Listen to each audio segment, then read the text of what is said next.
কুরুক্ষেত্রের যুদ্ধে পক্ষ বিপক্ষ মিলিয়ে 18 অক্ষৌহিনী সেনা তারা যুদ্ধে অবতীর্ণ হয়েছিলেন এবং এই 18 অক্ষৌহিনী সেনা বীরগতি প্রাপ্ত হয়েছিলেন।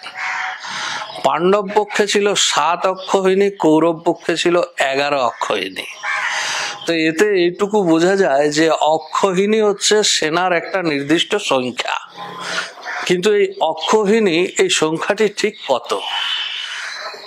এখন যেরকম আমরা সেনাবাহিনীর বা যারা কোনো ফোর্সের সঙ্গে যুক্ত আছেন তারা জানবেন যে সেনাবাহিনীর সংখ্যা বা ফোর্সের সংখ্যা এর বিভিন্ন ধরনের একক আমরা ব্যবহার করি, যেমন section, squad, platoon, company, battalion, brigade, এই ধরনের বিভিন্ন একক আমরা ব্যবহার করি।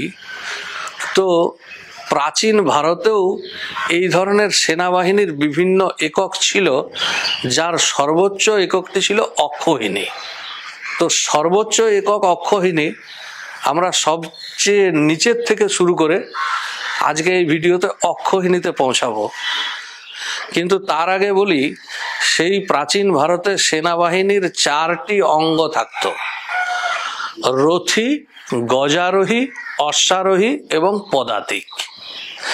রথী মানে যিনি রথে চড়ে যুদ্ধ করেন, গজারোহী মানে যিনি হাতিতে চড়ে যুদ্ধ করেন, অশ্বারোহী মানে যিনি অশ্বে অর্থাৎ ঘোড়ায় চড়ে যুদ্ধ করেন, এবং পদাতিক বাহিনী অর্থাৎ যারা পায়ে হেঁটে যুদ্ধ করেন। এই 4 ধরনের সেনা, এই 4 অঙ্গের সেনা, এইটিকে বলা হতো চতুরঙ্গ।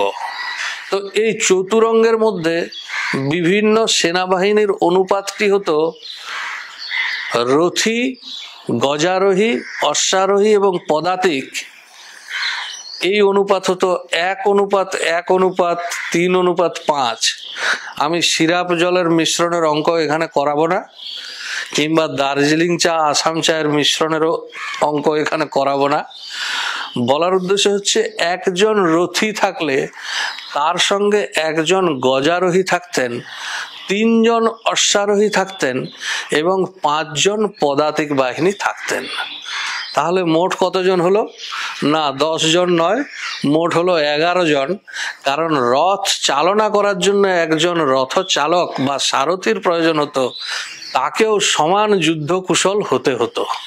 তো এই 11 জন সেনা সমূহ, এটিকে বলা হতো এক পত্তি, যেটি তৎকালীন ক্ষুদ্রতম একক ছিল।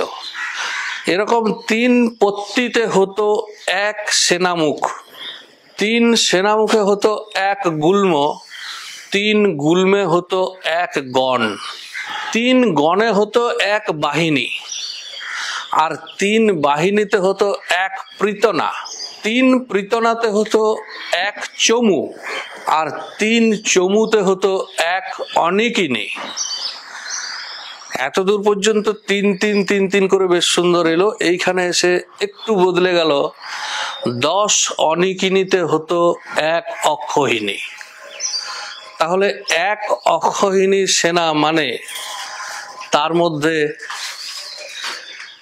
কত সংখ্যক সেনা থাকতো, সেই হিসেবটি আপনারা নিজেরাই সহজে করে নিলে এই সংখ্যাটি পাবেন।